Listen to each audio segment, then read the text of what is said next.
मुझे पहले लड़के की तस्वीर दिखाओ माँ, फिर मैं फैसला करूँगी या हाँ या ना का। माँ ने रीता की तरफ देखा। अच्छा, हम तुम्हारे लिए क्या कोई अच्छा लड़का नहीं देखेंगे? रीता गुस्से से बोली, माँ बस लड़का देखना है, मुझे उसकी तस्वीर मंगवा ले या लड़के को यहीं बुला लो। माँ ने डांटा, पागल है, शर्म नहीं आती? चल दफा हो जाओ अपने कमरे में, बाबा भी आ गए। क्यों डांट रही हो मेरी बच्ची को? रीता बाबा के पास गई और जाकर कहने लगी, बाबा मुझे लड़का देखना है। बाबा ने मुस्कुराकर कहा, हाँ बेटी, तुम्हारी मर्जी से ही करेंगे शादी। कल मैं उसकी तस्वीर मंगवा लूँगा। लड़के का अपना होटल है, पढ़ा लिखा है, प्यारा है। लेकिन रीता को तो लड़का देखना था। लड़का तो प्यारा है। रीता ने हाँ कर दी। 10 दिनों में ही रीता की शादी हो गई। रीता का हमसफ़र सुशील अरेंज मैरिज थी। ना कभी मुलाकात हुई, ना कभी कोई बात, कभी एक दूसरे को मिले भी नहीं। ये एक ऐसा पवित्र रिश्ता होता है, दो अजनबी एक जान हो जाते हैं जो कभी ज़िंदगी में मिले भी ना हों। दो पल भर में एक दूसरे की जान बन जाते हैं। पहली रात थी। सुशील कमरे में आया, हाथ में आइसक्रीम पकड़ी हुई। रीता नज़रें झुकाए बैठी थी। आइसक्रीम तो रीता की फेवरेट थी। सुशील को नमस्ते की। सुशील पास बैठ गया। सुशील थोड़ा सा शर्माता भी था। आइसक्रीम खाते हुए बोला, जितने पैसे शादी पर खर्च किए इतने की काश मैं आइसक्रीम खा लेता। रीता का घूंघट उठाकर बोला, आप खाओगी? पहले तो रीता ने शर्माते हुए मना कर दिया, फिर सुशील ने प्यार से कहा, खाली प्यार बढ़ेगा। रीता को आइसक्रीम दी और खुद भी खाने लगा। रीता सारी आइसक्रीम खा गई। सुशील ने जब पूछा, आइसक्रीम पूरी ख़त्म कर दी? रीता मुस्कुराने लगी, वो तो मैं खा गई। सुशील भी मुस्कुराने लगा, बहुत कंजूस हो आप, पहले कहती नहीं खाती और अब देखो सारी की सारी खा गई हो। ये आइसक्रीम 50-50 की थी। रीता सुशील को पहली रात इतना तो समझ गई थी कि सुशील दिल का बहुत अच्छा है। रात भर मोहब्बत भरी बातें होती रही। जिंदगी अपनी असल मंजिल की तरफ मुड़ गई थी। वक्त गुजरने लगा। रीता के भाई की शादी थी। रीता 4 महीने की प्रेग्नेंट भी थी। रीता ने सुशील से कहा, मुझे भाई की शादी में जाना है। सुशील ने रीता के पास बैठकर बोला, रीता, डॉक्टर ने आपको लंबी यात्रा करने से मना किया है, इसलिए मैं कोई रिस्क नहीं लेना चाहता। मैं नहीं इजाज़त दे सकता शादी में जाने की। रीता को बहुत गुस्सा आया। सुशील, पागल हो गए हो क्या? मेरे भाई की शादी है और आप कह रहे हो कि नहीं जाना? आप मुझे कार में बैठाकर आराम से छोड़कर आ जाएं। बस। सुशील ने रीता का हाथ पकड़ा, मोहब्बत से फिर समझाने लगा, रीता क्यों बेकार की जिद करती हो? डॉक्टर ने यात्रा करने से मना किया है तो मैं नहीं जाने दे सकता। तुम लापरवाह हो जाती हो और मैं तुमको किसी के भरोसे नहीं छोड़ सकता। इतना कहकर सुशील कमरे से बाहर चला गया। रीता रोने लगी। रीता ने अपनी माँ को फ़ोन किया। सुशील मना कर रहा है शादी में आने के लिए। माँ ने समझाया, बेटा अगर वो कह रहा है तो मत ही आओ। लेकिन रीता की भाभी और भाई जिद करने लगे। क्यों नहीं आने दे रहा सुशील हमारी बहन को? वो रात को आए। सुशील घर पर था। कहने लगे, मेहंदी है, 3 ही दिन की बात है, रीता को लेने आए हैं। सुशील ने रीता की तरफ देखा। रीता, मैंने क्या कहा था तुमसे? रीता ने नज़रें झुका ली और कमरे में चली गई। सुशील को गुस्सा तो बहुत आया, लेकिन उसने सब्र कर लिया। 1000 रुपया जेब से निकाल कर रीता को दिया और कहा, कुछ पैसे रख लो, बाकी और चाहिए तो ले लेना, मैं आऊँगा कल। रीता। सुशील ने अपने सीने से लगा लिया और रीता को अपना ख्याल रखने को कहा। रीता शादी में चली गई। मेहंदी की रात रीता की बुआ की लड़की भी आई हुई थी। डांस भी किया, काफ़ी एंजॉय किया। बारात वाले दिन जब भाई की बारात लड़की वालों के घर पहुंची तो बारिश हो रही थी। गली में काफ़ी कीचड़ था। रीता का पाँव फिसल गया। गिरते ही उसके पेट में दर्द होने लगा। रीता जोर जोर से रोने लगी। जल्दी से रीता को अस्पताल ले गए। रीता दर्द से चिल्ला रही थी। सुशील को कॉल की, रीता के बारे में बताया। सुशील घबरा गया। वो जल्दी से अस्पताल पहुंचा। डॉक्टर रीता को इमरजेंसी वार्ड में ले गए थे। सुशील बहुत परेशान था। दिल की धड़कनें बेकाबू थी। जुबान पर ईश्वर का जाप था। बाकी सब लोग शादी की खुशियों में मगन थे, लेकिन यहाँ सुशील परेशान खड़ा था। कुछ देर बाद डॉक्टर कमरे से बाहर आए। उन्होंने सॉरी कहते हुए बताया, आपका बच्चा मर चुका है। सुशील बेजान सा होकर कुर्सी पर बैठ गया। भगवान से हिम्मत मांगकर जल्दी से वार्ड में गया।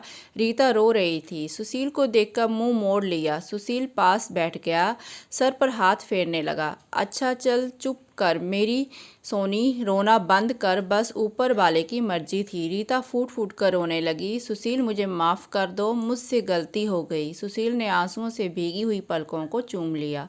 अरे बस मेरी जान, रोते नहीं, बस ऊपर वाले की मर्जी थी, चुप हो जाओ। रीता खुद को गुनहगार समझ रही थी, अपने बच्चे और सुशील का। सुशील समझने लगा। रीता का सर अपनी गोद में रख लिया और चुप हो जाओ, रो मत, अब देख मैं तेरे पास हूँ, रोते नहीं, और उसे लेकर घर चला गया। शादी खत्म हुई, सब घर आ गए। रीता का हाल पूछने। रीता खुद पर इल्ज़ाम दे रही थी। मुझे रोका था सुशील ने माँ, लेकिन मैं जिद करती रही, शादी में जाना है। अगर मैंने इनकी बात मान ली होती तो आज शायद मैं अपना बच्चा ना खोती। सुशील समझ रहा था रीता दिल ही दिल में खुद को कसूरवार ठहरा रही है, इसलिए सुशील प्यार से समझाता रहा रीता को। अरे पागल है, खुद को परेशान न कर, ऊपर वाले की मर्जी थी ना, ऊपर वाले ने जहाँ हो हमें फिर से औलाद जरूर देगा। रीता सुशील की आंखों में देख रही थी। सुशील, आप इतने अच्छे हैं, मुझे डांटा नहीं, आपने कुछ कहा नहीं। सुशील ने लंबी सांस ली, मुस्कुराकर बोला, जब तुमने मेरी बात मानी ही नहीं थी तो रीता अब कुछ कहने का क्या फ़ायदा। रीता समझ रही थी सुशील का खामोश गुस्सा। 1 साल बाद फिर ऊपर वाले ने उनको बेटा दे दिया। सब बहुत खुश थे। सुशील बाहों में उठाकर झूमने लगा अपने बेटे को। रीता बेड पर लेटी सुशील की आंखों में बेटे की मोहब्बत में निकलते आंसू देख रही थी। जिंदगी में अच्छे दिन आते हैं, लेकिन अक्लमंद वही होता है जो खुद को हालात में ढाल लेता है। सुशील के 2 भाई जो सुशील से अमीर थे, उन दोनों भाइयों का अपना अच्छा खासा बिजनेस था, लेकिन सुशील का छोटा सा होटल था जिससे बस गुजारा ही हो रहा था। रीता ने जिद की, सुशील, बच्चे को गर्मी लगती है, इसलिए वह बहुत रोता है, मुझे कमरे में एसी लगवा दो।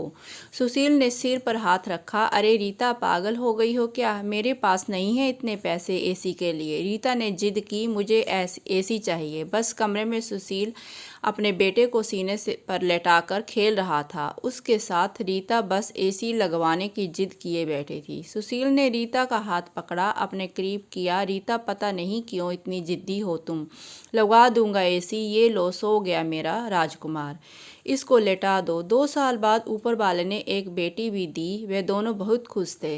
हर अच्छी बुरी ख्वाहिश पूरी करता था सुशील, लेकिन फिर भी छोटी छोटी बातों पर उनमें झगड़ा रहता ही था। बेटा 4 साल का हो गया था, बेटी छोटी थी। सुशील का होटल का काम अच्छा नहीं चल रहा था। सुशील कुछ परेशान था। घर आया, देखा बेटे ने उसका लैपटॉप तोड़ दिया था। रीता मोबाइल पर लगी हुई थी। सुशील ने देखा लैपटॉप टूटा हुआ पड़ा है। सुशील चिल्लाकर बोला, रीता ये क्या है। रीता ने देखा, ये आपके लाडले ने तोड़ा है। सुशील गुस्से में पहले ही था। रीता को गाली देकर बोला, तुम्हारा दिमाग काम नहीं करता, इसमें मेरा सारा डेटा था, तुम पागल हो क्या, जाओ खाना लेकर आओ, उठ जाओ। रीता गुस्से में बोली, सुशील, मैं नौकरानी नहीं हूँ, सारा दिन बच्चों को संभालूं और फिर तुम मुझे गाली दो। सारा दिन इतना काम करो और कदर इतनी सी नहीं है, गाली दे रहे हो।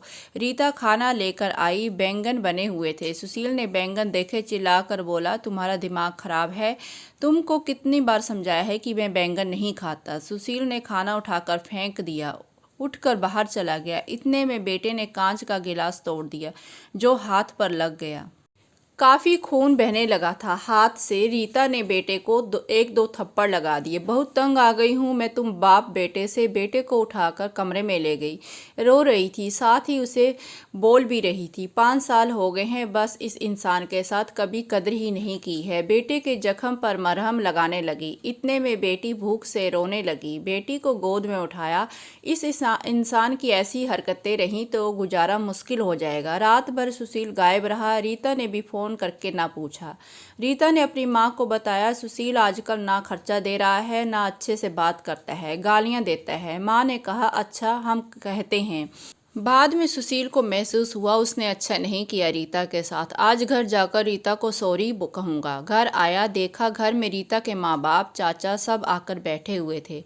सुशील ने रीता की तरफ देखा। रीता खामोश खड़ी थी। नमस्ते किया, उसके बाद बात शुरू हो गई।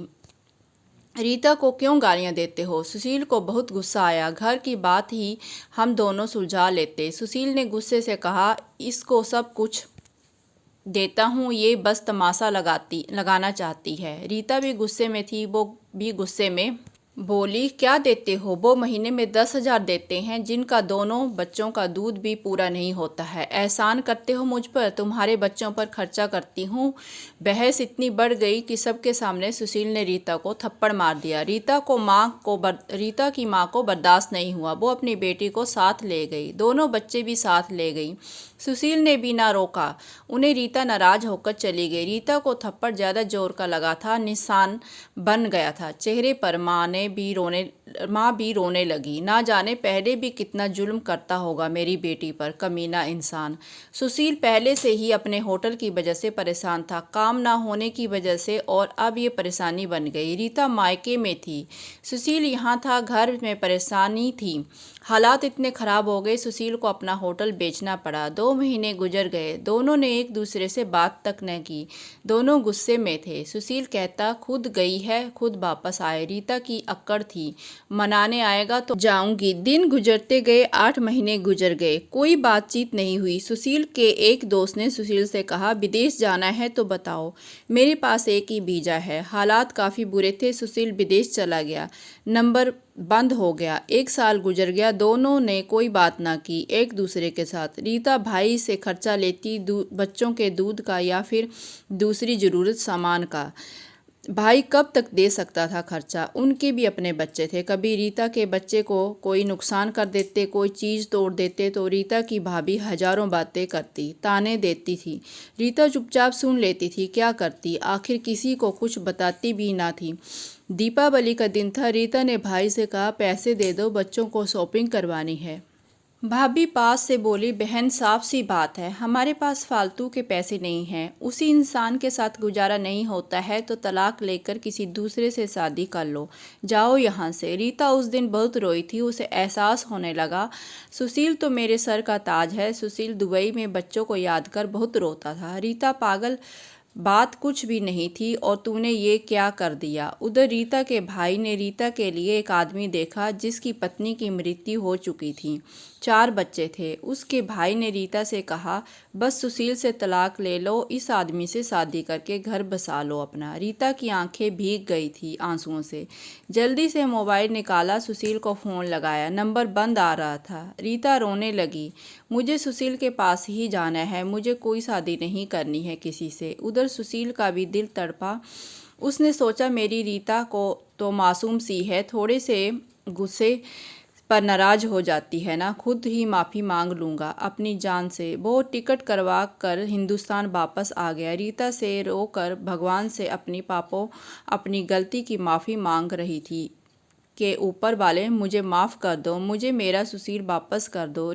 रात भर रोती रही। सुबह बेटे को नाश्ता करवा रही थी कि दरवाजे की घंटी बजी। भाभी ने दरवाज़ा खोला, सामने देखा सुशील खड़ा था। रीता की नज़र पड़ी सुशील पर, हाथ से दूध का कप छूट गया। नंगे पांव दौड़ते हुए जाकर सुशील के सीने से जा लगी, चीख चीख कर रोने लगी, सुशील मैं बहुत प्यार करती हूँ तुमसे। सुशील के पांव पकड़ लिए, माफ़ कर दो सुशील। सुशील ने रीता का माथा चूमा, आंसू साफ किए, तुम भी माफ़ कर दो मेरी जान, मैंने गुस्से में ज़्यादा बोल दिया था। बच्चों को सीने से लगाया, सुशील प्यार करने लगा। रीता के भाई और भाभी की आंखों में आंखें डालकर गर्व से बोले, मेरा परमेश्वर मेरा हमसफ़र है, मेरी तरफ से आप लोगों को बहुत बहुत धन्यवाद। वो सुशील के साथ घर वापस आ गई। दोनों खुशी से सब बातें भूल कर जीने लगे, लेकिन वो इस समाज को इतना बता गए, जज्बात में जुदा हो जाना बहुत आसान है, लेकिन जुदा होकर जीना बहुत मुश्किल है। जो दर्द एक हमसफ़र महसूस कर सकता है, वो कोई और नहीं समझ सकता। गलत फैसला लेकर ज़िंदगी बर्बाद ना करें, ये सब वक्त के साथ बदल जाता है। हाँ, अगर नहीं बदलता है तो हम सफ़र, अगर कोई नाराज़ है या घमंड में है तो जाओ, मना लो, राज़ी कर लो एक दूसरे को, इससे पहले कि फिर देर हो जाए। अगर मेरी कहानी किसी एक के भी दिल के घर कर गई हो तो मेरा मकसद पूरा हो जाएगा। आजकल छोटी छोटी बातों पर घर उजड़ रहे हैं, अगर थोड़ी बर्दाश्त कर लें तो ऐसे घर ना उजड़ें। दोस्तों, सही कहा ना मैंने? आपकी क्या राय है इस कहानी के बारे में? दोस्तों, उम्मीद करती हूँ पति पत्नी का जोड़ा दिल छूने वाली कहानी आपके भी दिल को छूने में कामयाब रही होगी। कहानी अच्छी लगी हो तो चैनल को जरूर सब्सक्राइब करना, शेयर करना और बेल आइकन को भी प्रेस करना, ताकि जब भी न्यू वीडियो डालूँ तो उसका नोटिफिकेशन आप तक सबसे पहले पहुँचे। कहानी सुनने के लिए आपका तहे दिल से धन्यवाद।